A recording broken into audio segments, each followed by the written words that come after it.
ngayong araw na ito ay naisipan ko magluto ng fried rice. So, ganito po ako magluto ng fried rice. Kailangan lang po natin ng 2 egg, brown rice po ng ginagamit natin, soy sauce, at saka po itong leek na to. Ayan, napakasimple lang po. Ayan, akin nang isasangkot siya ang ating leek. Ayan, yung leek na pinaghiwa-hiwa ng maliliit. Yan po ang ating ipanggigisa. Magsisilbing aroma po siya na napakasarap po talaga nito.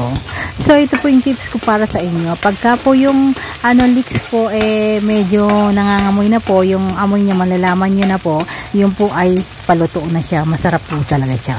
I-set aside lang po natin sa gilid. And syempre po ilalagay na po natin ng dahan-dahan, gently yung ating mga egg. Tips po para sa mga egg, pag yung yellow na egg po, yung yolk po niya, yung yellow, ay ganyan po ka-yellow at saka maganda po yung pagka-yellow niya. Ibig sabihin, healthy po yung egg na nabili nyo. So, ayan.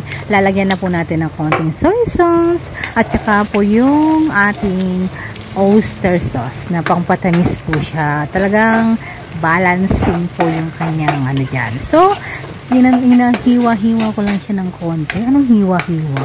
Ano bang tawag doon? Hinihiwalay-hiwalay mo siya.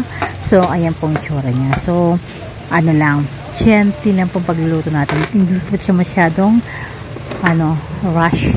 Kasi, ano ba yung pinagsabi ko? Rush ba? So, ganyan lang po pag-ano natin. Ngayon, haluluin lang po natin ng konti. So, ganyan lang, napaka-gentle lang siya, diba? Hindi tayo masyadong stress for today. Ilalagay na po natin ang isang mangkok na brown rice. Hindi po yung brown rice, alam nyo yung beans. Yan, binabad ko, nilagay ko na po rin yung beans dyan. So, nagkaganyan po siya. So, ayan, pagpasensya niya na rin po ang aking boses kasi masakit po ang ipin ko sa mga oras na ito na ako ay nagdadalving. So, ayan, napakasakit po talaga ng ipin ko nito. Medyo namamaga po siya, kaya hirap po ako magsalita. And then, lalagyan na po natin ng konti na lang po ng oyster sauce yung ating kanin. So, ayan.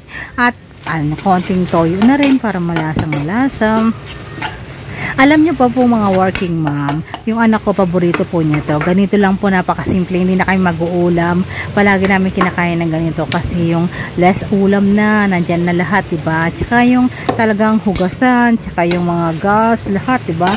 Kasi sa isang pagkain lang, so, chow pan na yan, di ba? Yung sa chow pan na sikat, ganyan, pwede nyo gawin. At saka marami kayong pwedeng gawin yan na ititwist nyo kung saan. Gusto nyo seafood, gusto nyo mga vegetable, pero ito napakasimple lang, kayang-kaya nyo, budget friendly pa to. Hindi ka na kailangan mag-ulam-ulam pa. Sa isang ganyan lang is talagang masarap na ang iyong kain. So, enjoy your food. And then, thank you so much sa panonood. And God bless all of you, mga